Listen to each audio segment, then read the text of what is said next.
So hello guys, it's Shelja from Shelja's Dream World and welcome back to my channel. So guys, आज का जो ये मेरा video है वो बहुत ही ज़्यादा स्पेशल होने वाला है एज बिकॉज आज है अंबेडकर जयंती। सो अब मैंने डॉक्टर भीमराव अंबेडकर जी से रिलेटेड कुछ क्वेश्चंस नोट डाउन किए हैं एंड अभी मैं वो क्वेश्चन जाके पापा से पूछने वाली हूँ। तो देखते हैं कि पापा क्या उन सब चीज़ों का आंसर दे पाते या फिर नहीं। तो बहुत स्पेशल होने वाला है आज का वीडियो एंड नॉलेजफुल भी होने वाला है। सो मेरी वीडियो को लाइक ज़रूर से कर दीजिएगा और अगर आप मेरे चैनल पर नए हैं तो मेरे चैनल को सब्सक्राइब भी ज़रूर से कर लीजिएगा। पापा जी आज अंबेडकर जयंती है ना। हाँ। तो मैंने अंबेडकर जी से रिलेटेड कुछ क्वेश्चंस नोट किए हैं। मैं वो क्वेश्चन आपसे पूछूंगी और आपको उनका आंसर देना पड़ेगा। ओके। ताकि मुझे और मेरी यूट्यूब फैमिली को डॉक्टर भीमराव अंबेडकर के बारे में नॉलेज मिल सके। वेरी गुड, बहुत बढ़िया। सबसे पहले डॉक्टर भीमराव अंबेडकर जी की आज 135वीं जयंती है। तो इस अवसर पे हम डॉक्टर साहब को कोटि कोटि नमन करते हैं, कोटि कोटि प्रणाम करते हैं। अभी तुम्हारा क्वेश्चन शुरू हो इसके पहले डॉक्टर साहब भीमराव अंबेडकर जी एक कानूनविद, शिक्षाविद, राजनीति थे और वो हमको नहीं लगता है कि उस समय या अभी भी जितने लोग राजनीतिक जीवन में हैं कोई उनके इतना पढ़ा लिखा होगा। बहुत ज़्यादा पढ़े लिखे थे।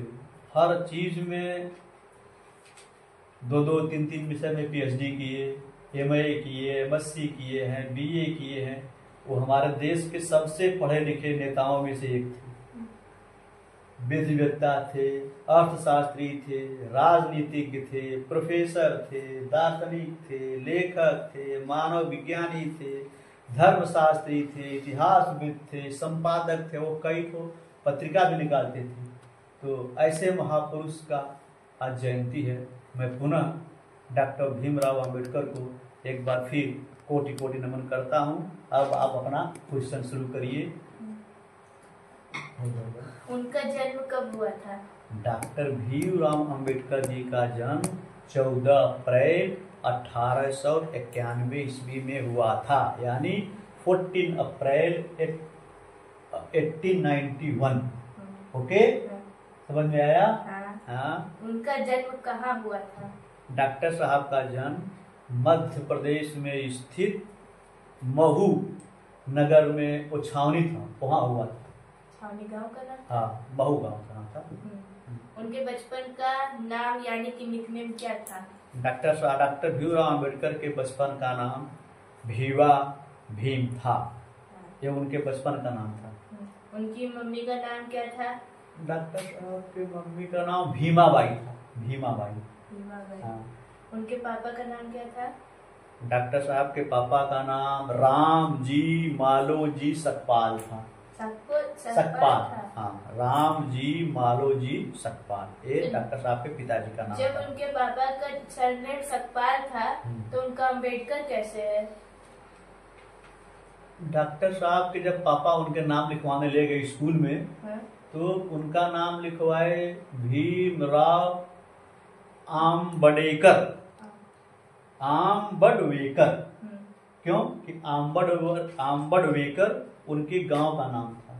तो उस समय वो जहाँ रहते थे तत्काल में, वहाँ पे जब लोग अपना नाम लिखते थे तो साथ में गांव का भी नाम लिखते थे। आज भी कर्नाटक में लोग अपने गांव का नाम, पापा का नाम, तमाम, जैसे कि जो अभी प्रधानमंत्री डॉक्टर रही थे हरदन हल्ली डड्डा गौड़ा देवा गौड़ा, तो उनके पापा का भी नाम उसमें है, गांव का भी नाम है। तो ऐसे ही जो है इनके पिता जब इनका नाम लिखवाने गए तो अपने गांव में निकनेम में इनके गांव का नाम लगा दिए। हाँ, वही सरनेम में इनके गांव का नाम आम्बेडकर लगवा दिए, लिखवा दिए। फिर क्या? मैं अंबेडकर पूछी। ओह सारी।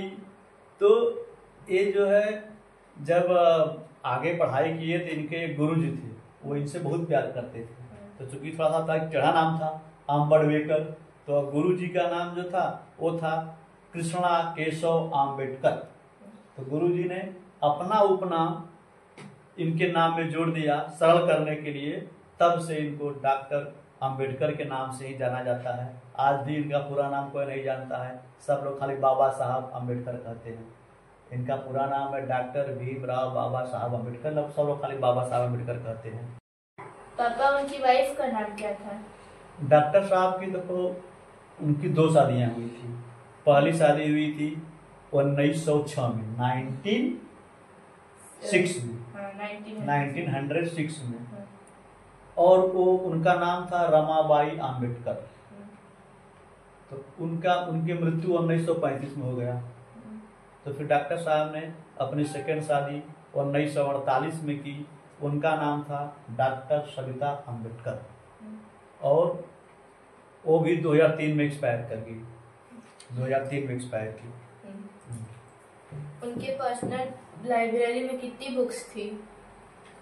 डॉक्टर साहब का जो उस समय लाइब्रेरी पुस्तकालय था, जिसको हम लोग लाइब्रेरी बोलते हैं, उसको हम पढ़े हैं कि उस समय विश्व का सबसे बड़ा पुस्तकालय था, सबसे बड़ी लाइब्रेरी थी, और उसमें लगभग 50,000 से ज्यादा किताबें थी। अब समझ जाओ डॉक्टर साहब कितना पढ़ते थे, कितना अध्ययन करते थे, और गजब की विद्वान व्यक्ति। वैसा व्यक्ति अभी तक राजनीतिक दुनिया में हमको कोई दिखाई नहीं दिया। अच्छा, मतलब आप उनकी कुछ बुक्स का नाम बता सकते हैं जो उन्होंने लिखी? डॉक्टर साहब कई किताबें लिखे हैं, हमको हर किताब का नाम तो नहीं पता है। उनका एक जो सबसे मशहूर किताब है, थोड़ा बहुत उसको हम गूगल पे सर्च करके पढ़े हैं, और उसका नाम है द पाकिस्तान या पाकिस्तान और द पार्टीशन ऑफ इंडिया, ये उनके बुक का नाम है, और ये बहुत ही उनकी मशहूर किताब है। और हम आप लोग से भी कहना चाहेंगे, जब भी व्यूअर्स हमको देख रहे हैं, हमको सुन रहे हैं, कि डॉक्टर साहब की एक किताब आप लोग एक बार जरूर पढ़िए। एक किताब उनकी पढ़ने लायक है। इसमें थॉट ऑन पाकिस्तान भी इसको लोग बोलते हैं, या आप अगर देखेंगे तो पाकिस्तान और द पार्टीशन ऑफ इंडिया के नाम से किताब है उनकी, बहुत ही मशहूर किताब है, बहुत बढ़िया किताब है। इसको आप लोग एक बार अवश्य पढ़ें। ओके, और कुछ है? हाँ, और कुछ है। क्या है? उनका रिलीजियन कौन सा था? डॉक्टर साहब पैदा हुए हिंदू धर्म में, लेकिन बाद में उन्होंने बौद्ध धर्म अपना लिया। क्यों? कि हमारे हिंदू धर्म में अभी भी है, जाति पात है, थोड़ा कम हो गया है। उस समय बहुत ज्यादा था, उस समय छुआछूत की भावना बहुत थी। डॉक्टर साहब उसको डॉक्टर साहब का एक बुरी चीज है कि भाई छुआछूत मतलब, तो उन्होंने बौद्ध धर्म अपनाया, क्योंकि उस समय बौद्ध धर्म अपने चरम पे था, और बौद्ध धर्म एक अच्छा धर्म भी है, क्योंकि बौद्ध धर्म प्रज्ञा का मतलब क्या होता है? अति प्रकृतिवाद के स्थान पर बुद्धि का प्रयोग यहाँ होता है, उसको बोलते हैं प्रज्ञा। प्रज्ञा का मतलब ये होता है कि बुद्धि, जो मतलब अंधविश्वास या अति प्रकृतिवाद से जो हट कर काम करे, उसको बोलते हैं प्रज्ञा। उसका सेकेंड था करुणा, माने जहाँ प्रेम हो, और समता, जहाँ पे समानता हो। तो बौद्ध धर्म में तीनों चीजें हैं, वहाँ प्रज्ञा भी है, वहाँ करुणा भी है, वहाँ समानता भी है। इसीलिए डॉक्टर साहब ने हिंदू धर्म छोड़ के बौद्ध धर्म अपनाया। इसके लिए उस समय उनकी काफ़ी आलोचना भी हुई, उनको लोग मतलब इतना नहीं भाई, चूँकि हिंदू धर्म छोड़ दिए वो, तो उनकी आलोचना हुई, लेकिन वो अपने हिसाब से जो किए, बौद्ध धर्म अपनाए। बौद्ध धर्म एक अच्छा धर्म है, वो भी सनातन धर्म में ही आता है। और कुछ? हाँ, उन्हें भारत रत्न कब दिया गया था? डॉक्टर भीमराव अंबेडकर को भारत रत्न 1990 में दिया गया था, जो उनकी जो सेकंड वाइफ थी डॉक्टर सविता अंबेडकर जी ने प्राप्त किया था, कि उनको मरणोपरांत मिला था डॉक्टर साहब को। तो उनके जिसको मरणोपरांत भारत रत्न पुरस्कार मिलता है, तो उनके पारिवारिक सदस्य में जो लोग रहते हैं सीनियर सिटीजन, या उनके बेटे हो, उनकी वाइफ हो, तो उनकी वाइफ थी उस समय सविता अंबेडकर जी, तो उन्होंने लिया था। अच्छा, तो आपको ये पता है उन्होंने कितने स्लोगन्स लिखे थे?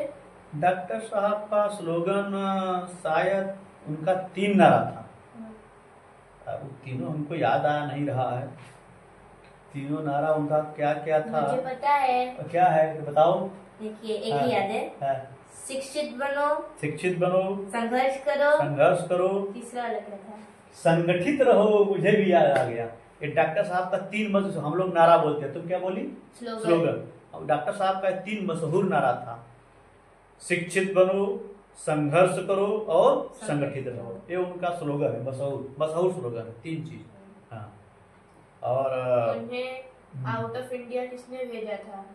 डॉक्टर साहब को वो बड़ौदा के महाराजा थे सयाजी राव गायकवाड़ थर्ड, उन्होंने उनको छात्रवृत्ति दे करके विदेश पढ़ने को भेजा।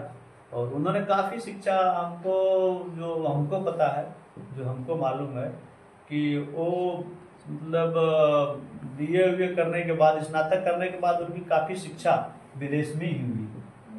टोटल शिक्षा उनकी विदेश में हुई। और सबसे बड़ी बात, अभी देखो डॉक्टर साहब अपने माता पिता की 14वीं संतान थी। 14 भाई बहन थे। अब उसमें हमको बहुत क्लियर नहीं पता है कौन कौन, कितने भाई कितने बहन, लेकिन ये पता है कि वो अपने माता पिता की 14वीं संतान थी। ऐसे ही महात्मा गांधी भी पता नहीं 8वीं या 9वीं संतान थे। सुभाष चंद्र बोस भी 6वीं 8वीं संतान थे, हमको याद नहीं है, लेकिन हाँ इससे ही लगता है कि जब आदमी मतलब मम्मी पापा का जब ज्यादा एज में बच्चे पैदा होते हैं तो कितने प्रज्ञावान होते हैं, एक चीज से सिद्ध होता है।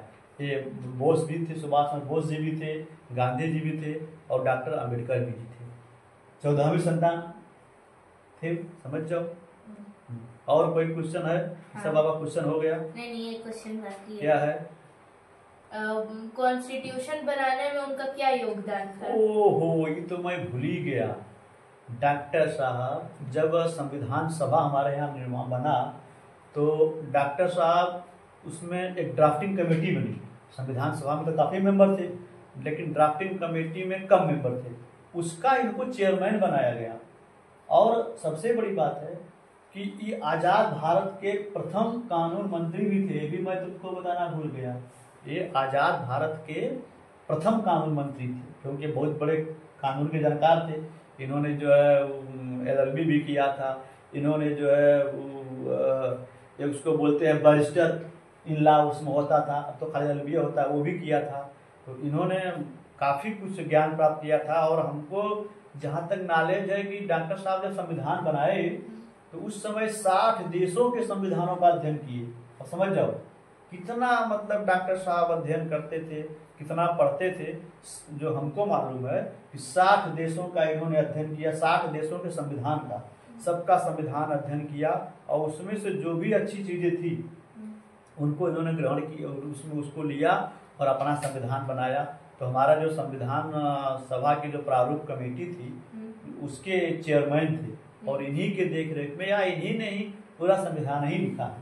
कमेटी चेयरमैन का मतलब सारा कुछ यही करेंगे। और सबसे बड़ी बात कि ये जो है हमारा जो संविधान जो लिखा गया है डॉक्टर साहब के द्वारा, 2 साल 11 महीना 18 दिन में लिखा गया। कितना लंबा समय लिए, 60 देश के संविधान का अध्ययन किए, तब जाके यह जो हमारा संविधान हमको मिला। और आज संविधान के हिसाब से ही हमारा देश चलता है। उसमें बड़े अच्छे ढंग से जो हमारी संसद है उसको विधायिका बोलते हैं, उनका क्षेत्र अलग किया गया। जो हमारे जो कार्यपालिका है, सरकार है, इनका क्षेत्र अलग किया गया।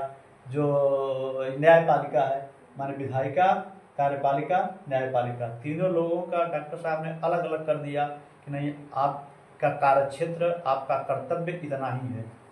और डॉक्टर साहब की आज देन है, आज उन्हीं की देन है कि आज हमारा देश एक है, संगठित है, शिक्षित है और संघर्षरत है। डॉक्टर साहब भीमराव अंबेडकर जी की ही देन है। और कुछ सब हो गया क्लियर? तो एक बार हम लोग पुनः फिर डॉक्टर साहब को उनके इस 135वीं जन्म दिवस के अवसर पे कोटि कोटि नमन करते हैं, प्रणाम करते हैं। Thank you viewers.